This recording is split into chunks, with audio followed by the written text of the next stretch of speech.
Thank you. Thanks so much. You know, when I was listening to Marcy's speech this morning and she mentioned that pets open up your heart, it's so true. Anytime I'm feeling contracted and I feel like I need to open up my heart space, I go straight to my very fluffy cats and cuddle with them. It's one of my favorite things to do. And it doesn't matter who I'm mad with, myself or anybody else. As soon as I start playing with my cats, I'm just like, I can actually feel love in my heart again. So I'm really thrilled to be here today. I was so thrilled that Patty contacted me and said, can you come and speak? And I was like, yes, I can. And I said, what do you want me to speak about? And she said, I would love for you to talk about getting clear on your future, because I think you're now at the next phase of your life, right? You move. How old are you? Can I get a gauge? Is it like how 14? 13 to about 18, 19, 18. Yeah. All right, so high school, college is in your future, right? Okay, how exciting for you. So I'm going to talk to you about getting clear on what you want and with a future forward focus. Does that sound good to everybody? Yay. So building on what Marcy said this morning, I just want to start this talk with a moment of gratitude. So turn to the person next to you and share with them 2 things that in this moment you are really grateful for. So go ahead and do that.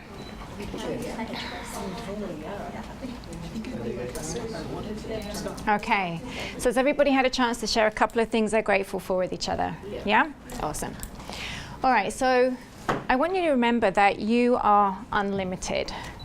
You are very blessed. I hope you're feeling very blessed to be here today, where a lot of resources are being presented to you to show you that you have so many possibilities ahead of you. I think Nick's talk really demonstrated that, right? That there's so many options for you going forward and that you are truly unlimited. How many of you, you can tell I'm a cat person, how many of you are feeling a little scared or nervous about your future? Anybody? You can be honest, this is a safe environment, right? How many of you are feeling a little overwhelmed? Yeah? How many of you are excited?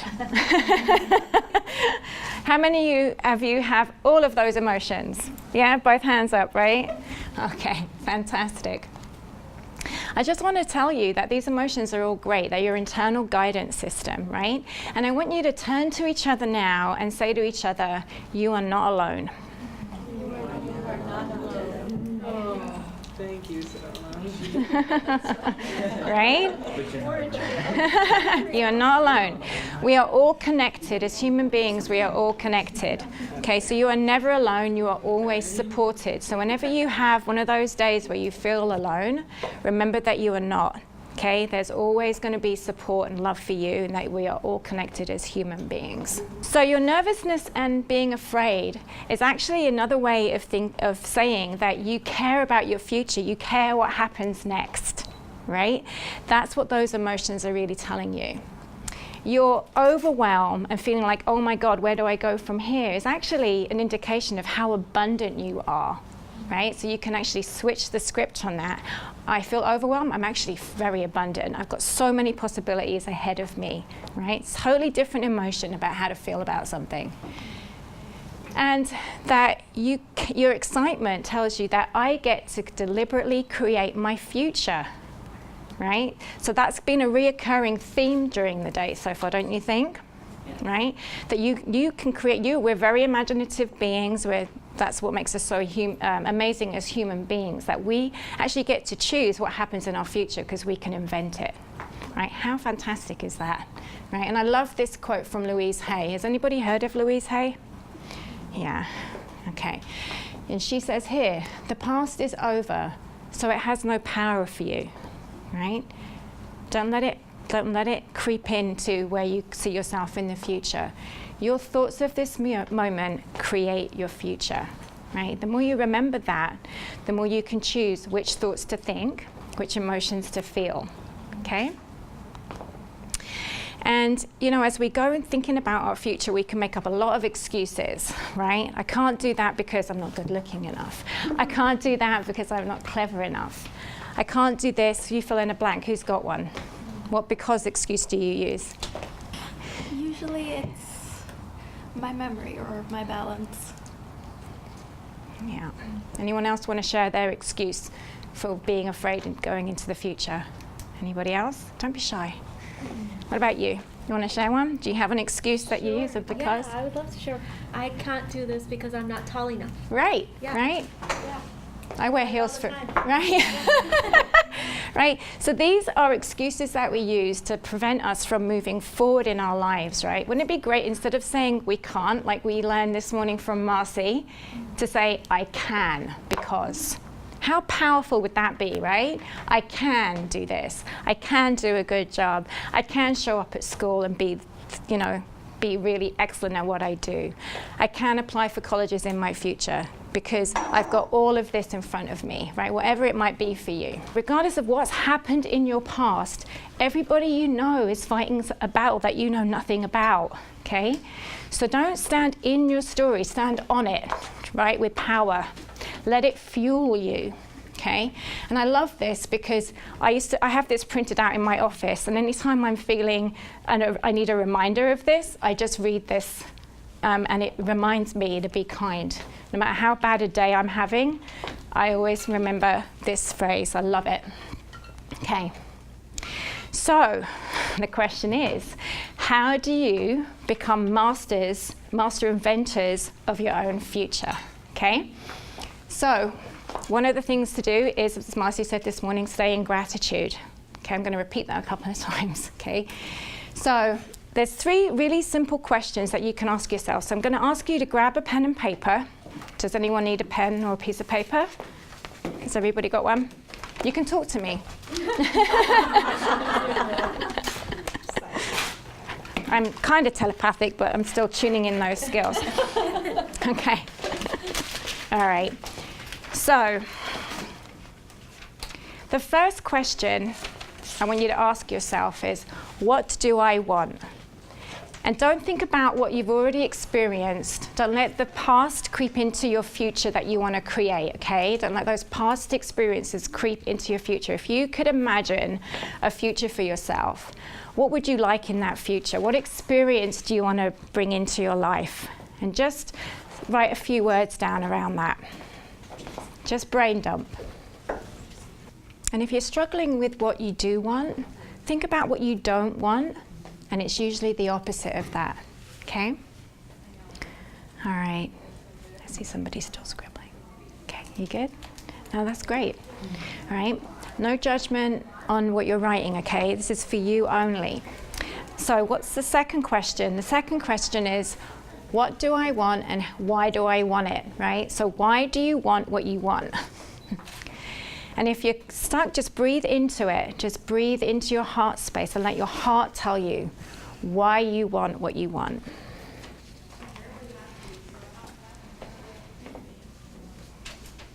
Okay. Everybody good? Mm-hmm. Awesome. And the last one is, how does what you want and why you want it make you feel? You have to be emotionally connected to what you want in your future. Okay, so write down all the description, all the emotions and feelings about what you want and why you want it makes you feel. And if you're stuck on choosing some emotions, I've got a list of emotions up here. And hopefully they're all emotions that, as Marcy said this morning, make you feel expanded and not contracted, okay? So do they make you want to do this? Right? And greet your future with open arms, right? You know, our body is a communication device, right? It's always going to tell you what you're feeling, so let your body communicate to you all the time. And it communicates to you how? Through your, what does it communicate with? How does your body communicate to you? Through your emotions, right? Awesome. So we've got some good stuff down. You're all connected to what you want and why you want it through your emotions. Please talk to me. Yes. Yes, thank you. It's got to be a firm, strong, powerful yes, right? Awesome. Okay. So the question becomes after that is, what do you want, why you want it, and how does it make you feel? Do you have the confidence right now in this moment to go get it? Take inspired actions to step into your future? Kind of, sort of? All right, so I'm going to share some techniques on how to build your self-esteem as you move into your future and build your confidence. So when you look at these two superheroes, what do you see when you look at them? How do they make you feel when you look at their poses? Bold.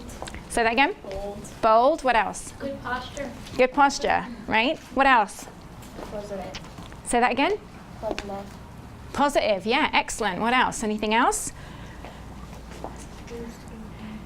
Believe in yourself. Believe in yourself, fantastic. Any other words? Strong. Strong. Bravery. Bravery, right? Courage. Would you say all those words could be described for you? Throw them all back at you, right? Yes? I want to hear yes. Right? You are all those things already. Who's heard of power posing? Please stand up and show us your power pose. Everyone else stand up and power pose. Yeah, I love it. I love it. So this is a power pose. This is a power pose. Why are you not standing? There is no option here. We all have to power pose. That's awesome. Hands on hips. Come on, I want to see some power posing. Fantastic. Yes. Right? Power posing for 2 minutes in front of the mirror is going to automatically increase your testosterone, right? It's a hormone in the body that gives you confidence, right? And it will decrease your cortisol hormone, which is a stress hormone. So anytime that you're feeling like you need a confidence boost, go stand in the bathroom for 2 minutes and power pose, right? I'm serious, I do that before every talk. Right? Because I feel like I need a boost of confidence before I stand up in front of people. So I will power pose. And you think I'm joking. That's what I was doing in the stall before I came in here. Right? I'm power posing. The other thing I say while I'm power posing and do is I focus on my breath and I just focus on my breathing, right? Because that instantly calms the heart rate down. And I say to myself, I have value. I am valuable. Everybody repeat after me. I have value. I am valuable. And one more time. I have value. I am valuable. I lied. And again. I have value. I am valuable. How are you feeling, everybody? Valuable. Yes. Good job. All right. So sit down. All right. All right.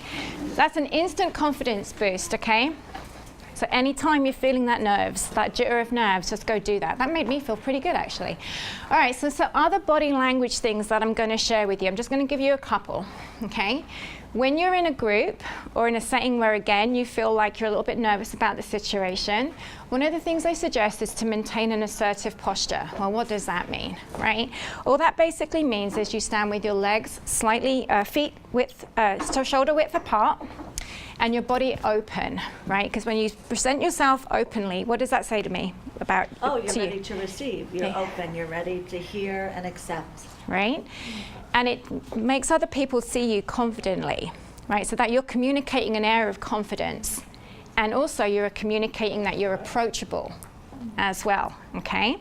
So that's one thing. And then we just talked about the power posing, right? So again, instant confidence boost, just do a power pose for a couple of minutes in front of the mirror.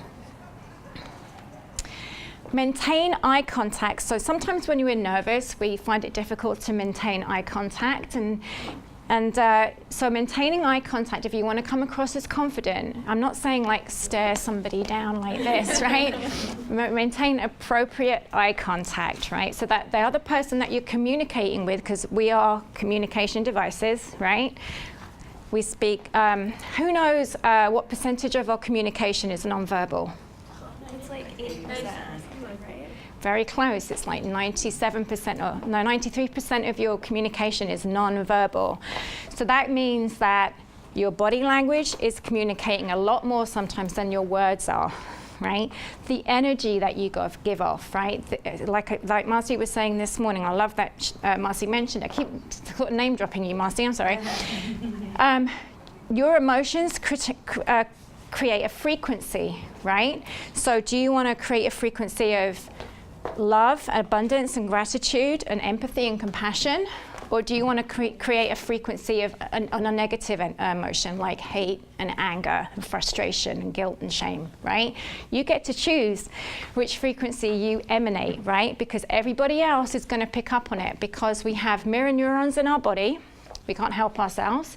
Our mirror neurons will pick up on how somebody else is vibrating, at what frequency they're literally vibrating at, and you'll pick up on it. It's exactly like Marcy said. You can walk in the room, and sometimes you can cut the atmosphere with a knife, right? When somebody's had an argument in that room. Conversely, you can walk in a room and feel the joy that the room is giving you, right? You can pick up on that energy. So it are all very strong communicating devices. The last one is pay attention to your face, right? Your body language will give you away. So it doesn't matter if you say to someone, I'm fine. If your face looks like that, they know you're not fine, right? Your micro expressions on your face will give you away. So you need to make sure that what comes out of your mouth and what your body is communicating are in alignment, because your body will give you away. That's another way you can tell somebody's lying to you, because their body will give them away. And if you pick up on that, you're really in tune with their body language, okay? And fidgeting is another sign of nervousness, right? So if you like to click your pen or play with your hair a lot, or you do the finger tapping thing, I move around a lot because I'm nervous. I'm naturally very fidgety, right? So just try and remain still as you can. Who's going for interviews for colleges in the future? Everybody, hopefully, right? So fidgeting in an interview, they're going to pick up on that, right? So just watch your body language. Okay, awesome. And lastly, right, when you look in the mirror, see yourself as the hero, right? You are the hero. I mean, you seriously are the hero, okay? See yourself as that lion. See yourself powerful beyond measure. See yourself as limitless and expanded, okay? Super important as you step into your future. Do not do this thing. Do not do what Marcy was talking about, be contracted. Welcome your future with open arms, because it's right there in front of you and you get to create it. How exciting is that? So I want to share another story with you. The girl in the middle is my girlfriend Tanji, and that was around 1999. And she's sitting in between her girlfriend Lindsay and Lindsay's mum. And they were both going through cancer treatment together. Tanji is a hero of mine, not because she's a cancer survivor, but because of how she approaches her life. I've known her for about, I want to say 6 to 8 years. We used to work together, and we're still good friends, even though I don't work in the same place as her anymore because I get to do this. We still keep in contact. And I said to her, Tanji, may I share your story to the kids that I'm going to be talking to today, young adults, sorry, that I'm going to be talking to today? And she said, sure. And I said, what would you like me to share? So I'm going to share with you her story. So she is about 40 days into her first year of freshman at high school. And then she gets diagnosed with a very rare form of leukemia.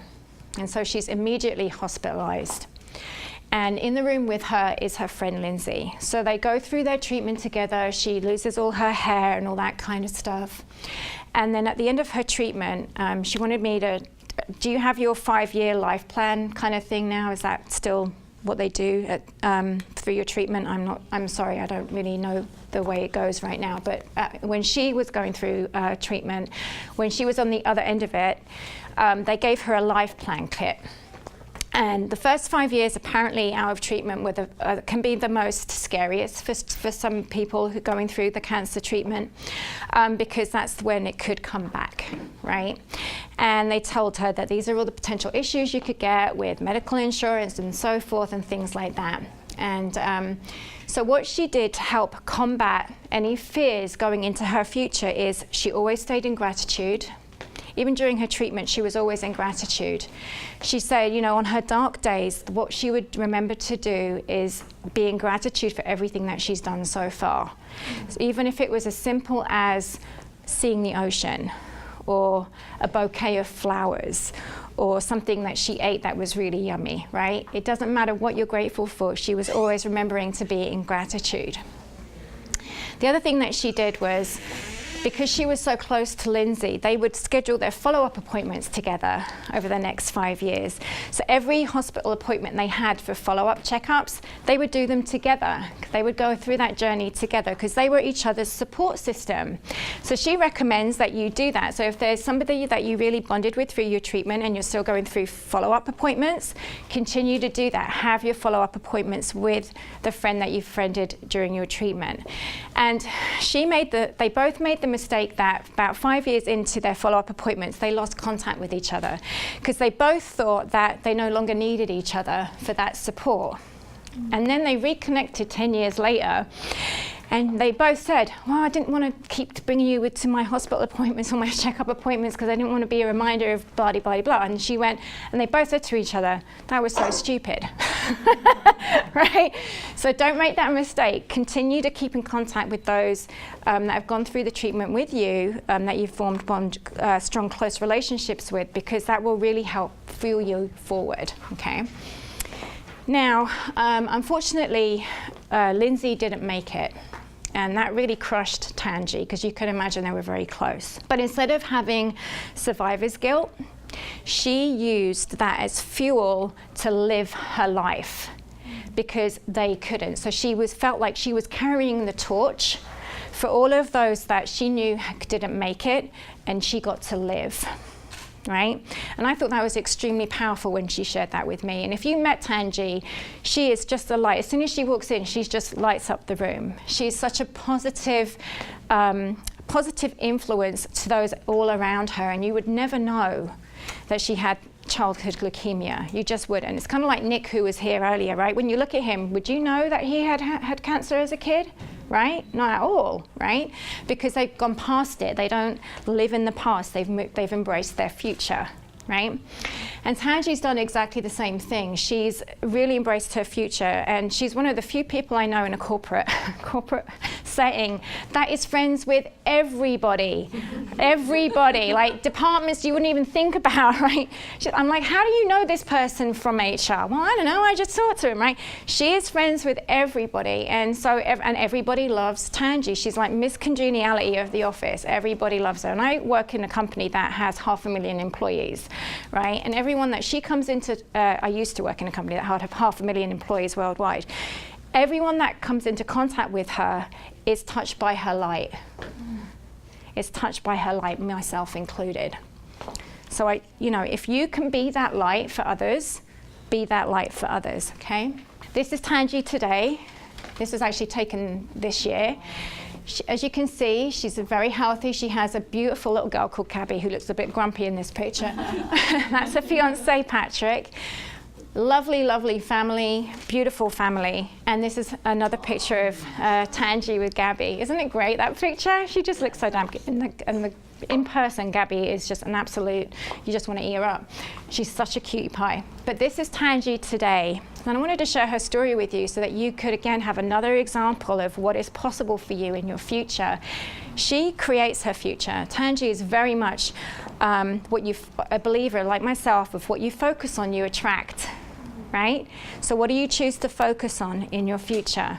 What do you want to attract, okay?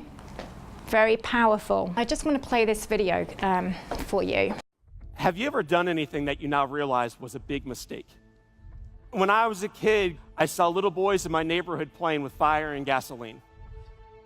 What these little boys would do is they would sprinkle some gasoline on a sidewalk, they would strike a match, throw the match on top, and the gasoline would dance to life. And when you're 9 and you're a boy, this is fun. This is awesome. Mom and Dad are gone.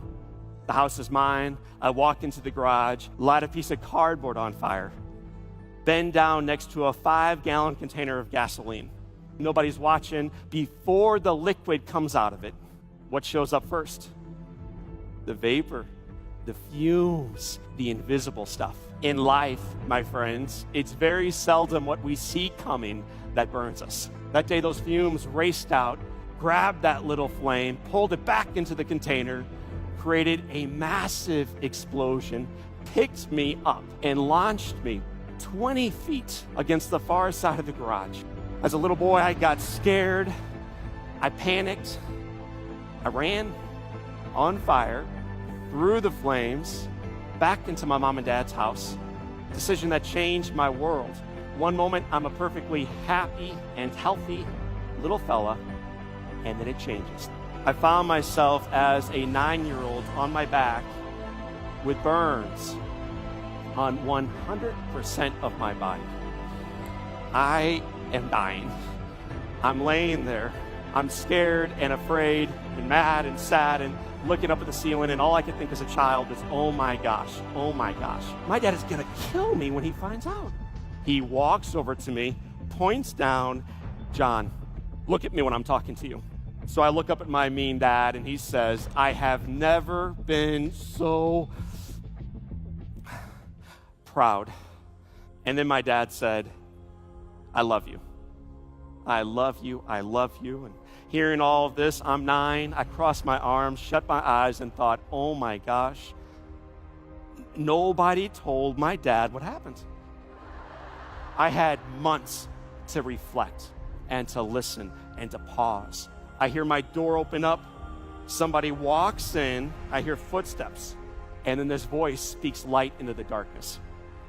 And the voice says loud and clear, kid, wake up. Wake up. Jack Buck was my childhood hero.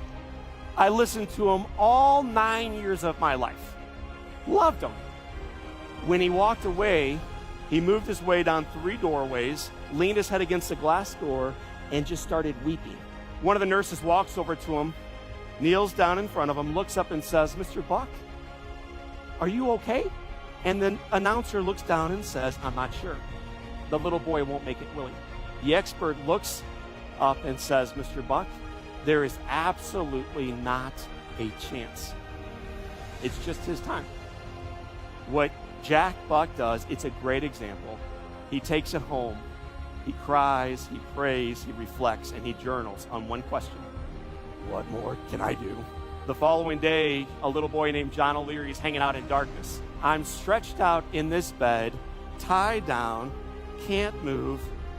I hear footsteps, a chair, a cough, and then a voice.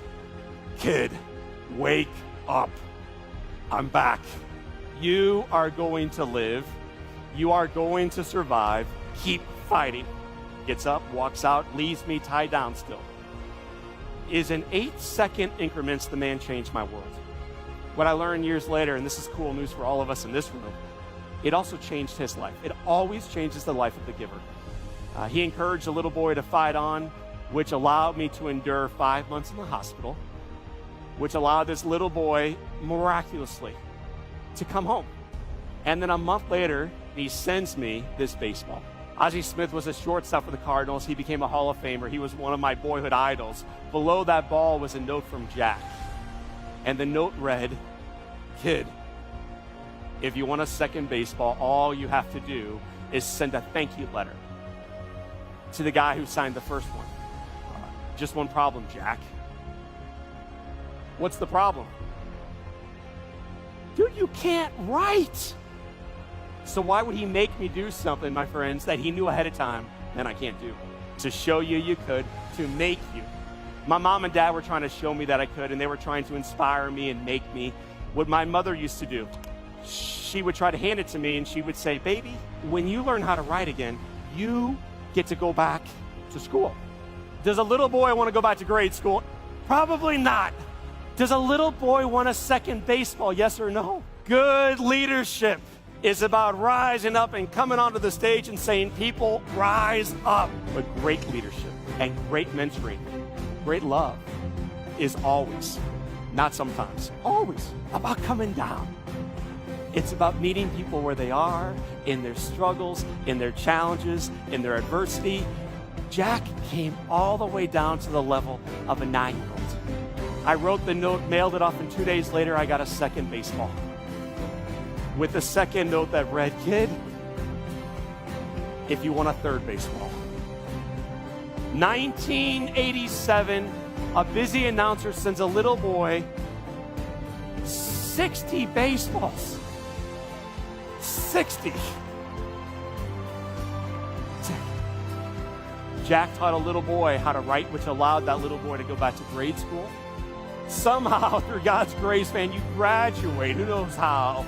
You graduate.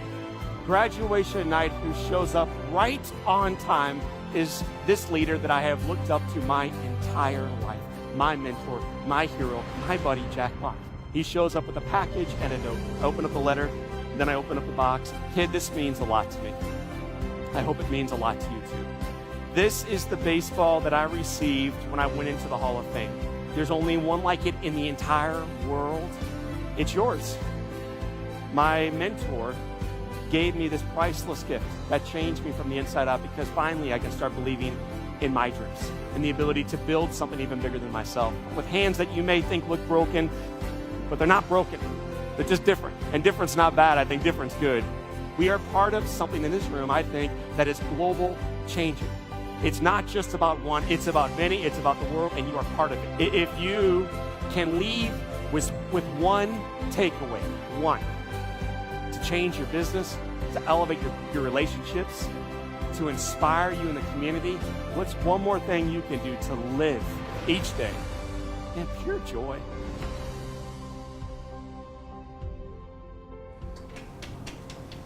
Isn't that awesome? Yes. Right? So, I dare you to defy anybody's expectations that anyone has of you. Right? Do you think he defied everybody's expectations? And the only person that has the power to change your legacy is who? Me, right? You, right? Through the choices you make. So I strongly recommend and encourage that you be more than your current story. Why? Because if you're more than your current story, you give the courage for others that follow behind you to do the same. I believe, these are all my beliefs, but I think we can all have the same beliefs, right? I believe we are amazing human beings. I believe we always have a choice. I believe we can change our mindset. I believe we can change our reality. We get to create it all the time, in every moment. I believe that we have unlimited potential. You are limitless. Your imagination is limitless. Use it, okay? What do you want to create? Think about that. Go back to those 3 questions. What do you want to create? And I love this quote. I was watching 60 Minutes last weekend, and I thought this was fantastic. Professor Hugh Herr at the MIT Media Lab. Who's heard of MIT? Familiar with it, right? He has his legs, he doesn't have legs from the knees down. He wears prosthetics. And he lost some money. He was, I think, in his 20s or something like that. But you know what he went out and did? He creates prosthetics, right? He works at MIT creating prosthetics for people, right? He's an avid mountain climber. Right? I mean, would you think that somebody who lost their legs would go and climb mountains? I mean, he's really good at it. You Google him, you'll see videos of him. And what he said in this 60 Minutes interview was, the best way to predict the future is to invent it. Isn't that fantastic? So this is a reinforcing message for you. You get to create your future.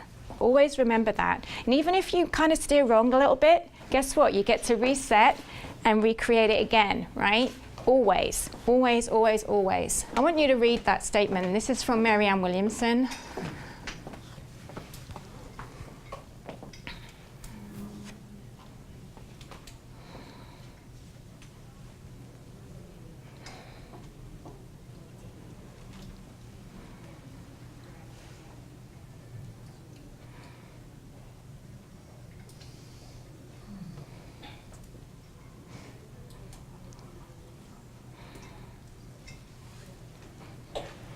Okay, always shine your light, okay, always. Because again, you give permission for everyone else to shine their light too, right? Never be dim because you feel like you have to hide. Always shine your light. Because why? Because you give everyone else the opportunity to do the same, right? Be a light, just like my friend Tanji. She is a light in this world. I love her to death. And I truly believe that you can ascend your life, take flight, and soar. Thank you, everybody. Okay.